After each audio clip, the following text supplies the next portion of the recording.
Perú Cultural Canal Peruano de Cultura presenta a Ricardo Palma y sus tradiciones peruanas. Tradición titulada Pancho Sales el Verdugo. Crónica de la época del virrey Bailío. ¿Cómo, señor cronista? También tiene usted tela que cortar en el ejecutor de altas obras, como llaman los franceses al verdugo. Sí, lectores míos.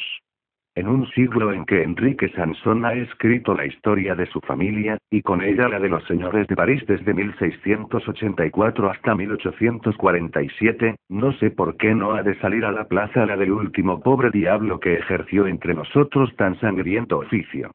Más feliz y adelantado en esto que la vieja Europa, el Perú abolió el cargo de verdugo titular con el postrer grano de pólvora quemado en el campo de Ayacucho. Y, al caer de la tarde del día 24 de enero del año 1795 recorrían las calles de Lima algunos jóvenes, pertenecientes a familias aristocráticas, precedidos de un esclavo vestido de librea. El traje de los jóvenes era casaca de terciopelo negro con botones de oro, sombrero de puntas, calzón corto, medias de seda, de las llamadas de privilegio, atadas con cintas de guamanga, y zapato de villa con piedras finas. Así lucíanse bien torneadas pantorrillas, que hoy harían la desesperación de ciertos personajes, que pasarán al panteón de la historia por lo famoso en ellos de esa prenda corporal. Cruzaba el pecho de los jóvenes, sobre camisa de pechuguilla encarrujada, una banda de riquísima cinta de aguas, donde, bordada en letras de oro, se leía la palabra caridad. El esclavo que acompañaba a cada socio de esa humanitaria cofradía iba con la cabeza descubierta, llevando en una mano una salvilla o fuente de plata, y en la otra una campanilla del mismo metal, que hacía sonar de rato en rato, pronunciando en clamoroso y pausado acento estas palabras: hagan bien para hacer bien por el alma de los que van a ajusticiar. Y las encopetadas damas, a quienes caía en gracia más el aspecto del galán postulante que el motivo de la demanda, echaban un reluciente escudo de oro en el azafate, o por lo menos un peso duro, y la gentuza, por no desairar al niño que era el pedigüeño, depositaba también la ofrenda de un real o de una columnaria. La limosna que en oportunidad tal recogían los hermanos de caridad se empleaba en alimentar opíparamente al reo durante las 48 horas de capilla, satisfacer sus antojos, hacerle un decente funeral y, si sobraba algún dinerillo, en misas y sufragios. Además, de esta limosna se entregaban a la víctima 4 pesos, la que humildemente los pasaba a manos del verdugo como precio del cáñamo destinado a ponerle el pescuezo en condición de no usar otra corbata. El cargo de verdugo en Lima estaba miserablemente rentado, pues sus emolumentos se reducían a 10 pesos al mes, valor del arrendamiento de un cajón de ribera, cuyo número evitamos designar por no traer desazones y escrúpulos a su actual locatario y que, si pelecha, diga la murmuración que en la heredad del verdugo se encontró un pedazo de cuerda de ahorcado, receta infalible para hacer fortuna. 5 eran los reos que en esa tarde se hallaban en capilla para ser ajusticiados al siguiente día. 4 de ellos eran zarcillos que la horca hacía tiempo reclamaba, pues tenían en la conciencia el fardo de algunas muertes, hechas con alevosía y en despoblado, amén de no pocos robos y otros crímenes de entidad. El 5.º era un negro esclavo, mocetón de 20 años, zanquilargo y recio de lomos, fuerte como un roble y feo como el pecado mortal. Habiéndose insolentado un día con sus amos, estos lo mandaron, por vía de corrección, al amasijo de la panadería de Santa Ana, cuyo mayordomo gozaba de nedoniana reputación. Hacía trabajar a los infelices esclavos que por su cuenta caían, con grillete al pie, medio desnudos y descargándoles sobre las espaldas tan furibundos rebencazos que dejaban impresos en ellas anchos y sanguinolentos surcos. Cuando el insubordinado negro recibió el primer agasajo en las posaderas, se volvió hacia el mayordomo y le dijo: no dé usted tan fuerte, merejo, y cuenta conmigo, que mi genio no es de los muy aguantadores. Pero de Hermenegildo, que así se llamaba el mayordomo, y que era hombre acostumbrado a despreciar amenazas, le duplicó la ración del látigo.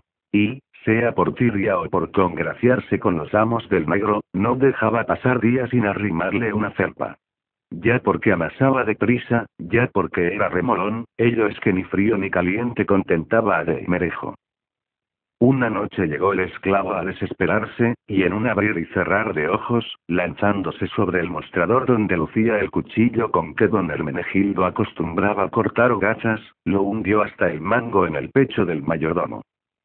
De Hermenegildo era español y de muchos compadrazgos en Lima. Su muerte fue muy sentida y extremada la indignación pública contra el asesino. Pancho Sales, que tal era el nombre de este, no encontró valedores, y fue condenado a morir en la horca en compañía de los 4 bandidos. A las 7 de la noche la calle de la pescadería estaba tan repleta de gente que, como se dice, no había dónde echar un grano de trigo. Era la hora en que la comunidad de los padres dominicos, trayendo el estandarte de San Pedro Armengol, debía venir a la capilla de la cárcel de corte y cantar los credos a los sentenciados, quienes, según costumbre, tenían que oír el canto llano tendido sobre unas bayetas negras. Para asistir a esa especie de funeral anticipado y contemplar de cerca a los desventurados reos, llovían los empeños a los oidores y cabildantes, y las más lindas muchachas eran las más afanosas por oír los fatídicos credos. Pero aquella noche se quedaron con los crespos hechos, y dadas las 10, tuvieron que retirarse de la capilla con el avinagrado gesto de quien va al teatro y se encuentra con que no hay función por enfermedad de la dama o del tenor. Los dominicos no se presentaron en la cárcel, y no faltó quien murmurase por lo bajo que esto era burlarse del respetable público. La verdad era que la ejecución se aplazaba porque acababa de morir Grano de Oro, importantísimo personaje cuyo fallecimiento bastaba para entorpecer la marcha de la justicia. Pero, señor, ¿quién es Grano de Oro? Yo exijo que me presente usted a Grano de Oro. Yo quiero conocer a Grano de Oro. Que me traigan a Grano de Oro. Calma, lectores míos, que un cronista no es saco de nueces para vaciarse de golpe, y como quien toma aliento, conviene abrir aquí un paréntesis para borronear un par de carillas sobre historia. Y, bajo tristes auspicios entró en Lima el 25 de marzo de 1790 el excelentísimo señor bailío de Fray Francisco Gil de Taboada, Lemus y Villamarín, natural de Galicia, caballero Gran Cruz de la Sagrada Religión de San Juan, comendador del Puente Orbigo, del Consejo de Su Majestad y teniente general de la Real Armada. El pueblo se hallaba dolorosamente impresionado porque en la noche del lunes 22 de marzo un horroroso incendio había destruido la iglesia parroquial de Santa Ana, cuya reedificación se terminó en los primeros años de este siglo. Humeantes aún los escombros del templo, mal podían los ánimos estar bien dispuestos para agasajar al nuevo virrey, que acababa de servir igual cargo en Nueva Granada. La administración del bailío Gil y Lemus, 35º virrey, fue fecundísima en bienes para el Perú. El comercio prosperó infinito, pues en sus 5 años de mando la importación alcanzó a 29 millones y la exportación subió a 32 millones. El vecindario de Lima envió a España en diversos donativos voluntarios, crecidas sumas para hacer la guerra a los terroristas de la República Francesa, y los galeones llevaron para el Real Tesoro más de 5 millones de pesos. Gil y Lemus mandó practicar un escrupuloso censo de Lima, que dio por resultado contarse en el área que circundaban las murallas 52.627 habitantes distribuidos en 3.941 casas. Pero la mejor página del gobierno de este virrey la forma el entusiasta apoyo que prestó a las letras. El 1 de octubre de 1792 salía a luz bajo el título de Diario Erudito la primera hoja de este carácter que hemos tenido, y poco tiempo después se fundaba el famoso Mercurio peruano. En 1793 de Hipólito Unanue, costeando el Estado la impresión, daba a la estampa La Guía de Forasteros, que continuó en los años siguientes, libros llenos de curiosos datos, muy apreciados hoy por los que nos consagramos al estudio de los tiempos coloniales. El poeta de las adivinanzas, de Esteban de Terraya y Landa, colaboraba activamente en el Diario de Lima. Y el padre Diego Cisneros, que dio su nombre a la calle llamada hoy del padre Jerónimo, ilustradísimo sacerdote español, desterrado de Madrid por lo avanzado de sus ideas políticas, daba a conocer en un pequeño círculo de amigos íntimos las obras de los enciclopedistas. El padre Jerónimita sembraba la semilla que un cuarto de siglo más tarde dio por fruto la República. Los padres Narciso Girbal y Barceló y Manuel Sobreviela, evangélicos misioneros, enviaron al Mercurio peruano notables descripciones y mapas importantes de las montañas.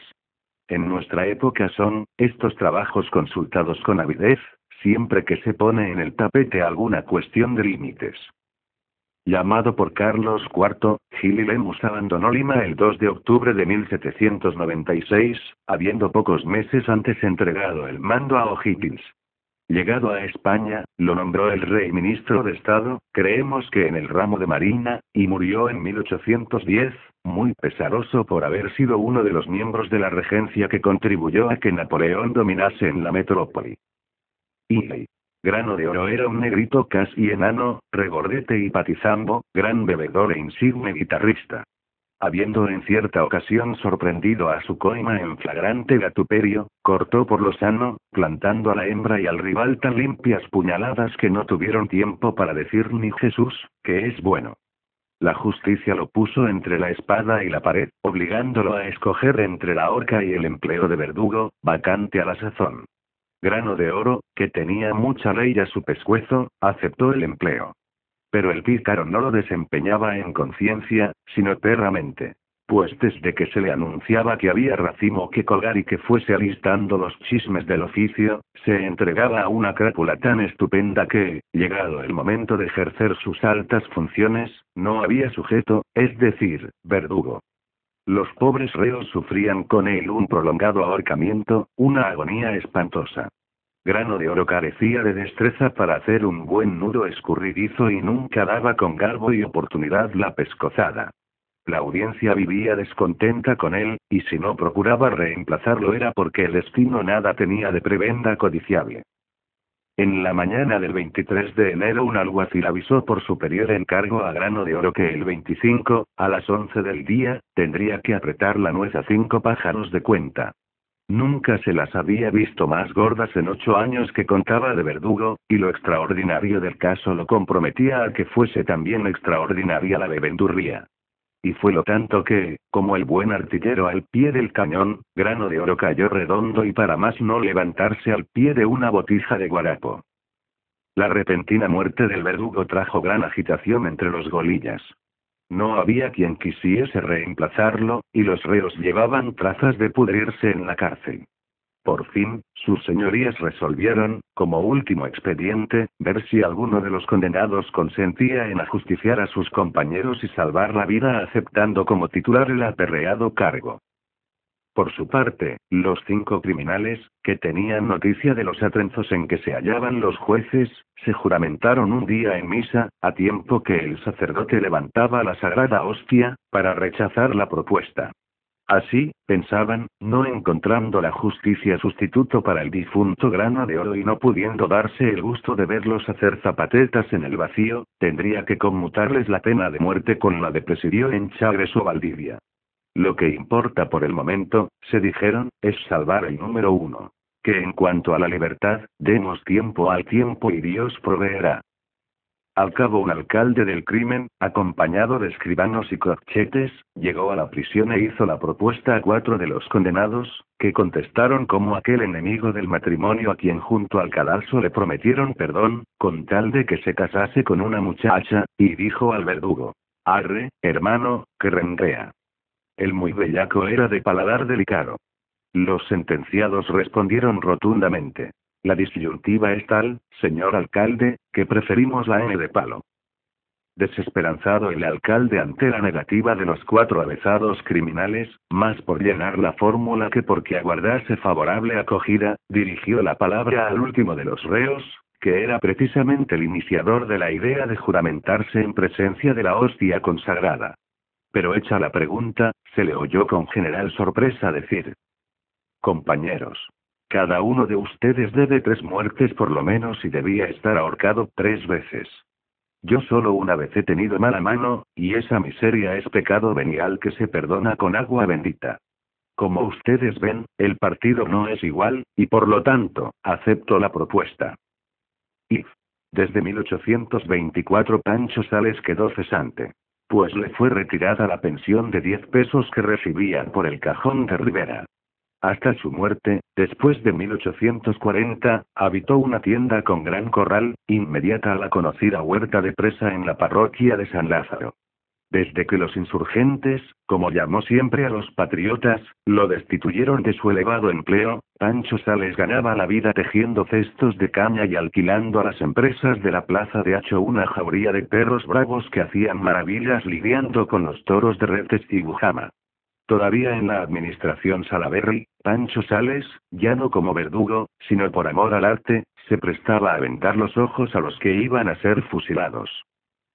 Pancho Sales murió leal a la causa española, y asegurando que hará larga el rey nuestro amo había de reivindicar sus derechos y ponerles las peras a cuarto a los ingratos rebeldes. El pobre verdugo resollaba por la herida y aun diz que anduvo tomando lenguas para ver si podía entablar ante los tribunales querella de despojo. En los últimos años de su vida se apoderó de él remordimiento por el perjurio que había cometido para entrar en carrera, tomó por confesor a un religioso descalzo, vistió de jerga, y espichó tan devotamente como cumple a un buen cristiano.